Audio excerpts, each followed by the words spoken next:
आता तुम्ही सुद्धा शॉपिंगसाठी डीमार्टला 2 मिनिटात येऊ शकता, कारण आजचा आपला प्रोजेक्ट डीमार्टच्या अगदी शेजारीच असणार आहे. चला तर मग बघूया आजचा फ्लॅट. सोबतच वुडन लॅमिनेटेड डोर दिला आहे आणि ही आहे तुमची छान अशी एंट्रन्स लॉबी. अरे वा, लिव्हिंग एरिया पण किती स्पेशियस आहे. आणि या साइडला असणार आहे तुमच्या लिव्हिंग एरियाची अटॅच बाल्कनी. ही बाल्कनी कवर्ड असणार आहे. या साइडला असणार आहे तुमचं इक्विप किचन. एवढा मोठा ग्रेनाइटचा एल शेपचा प्लॅटफॉर्म दिलेला आहे विथ अटॅच सिंक. या साइडला असणार आहे तुमची युटिलिटी एरिया, जिथे तुम्ही वॉशिंग मशीन ठेवू शकता. या साइडला आहे तुमची गेस्ट बेडरूम. व्हेंटिलेशन साठी एवढी मोठी विंडो परफेक्ट. तुम्हाला बेड सुद्धा अशाच पद्धतीने डिझाईन करता येणार आहे. गेस्ट बेडरूमच्या अगदी अपोजिट असणार आहे कॉमन वॉश बेसिन आणि कॉमन वॉशरूम.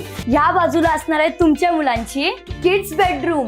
इथे व्हेंटिलेशन साठी विंडो दिलेली आहे. बेड सुद्धा डिझाईन केला आहे. माझ्या मागच्या बाजूला असणार आहे या फ्लॅट मधली सगळ्यात भारी बेडरूम.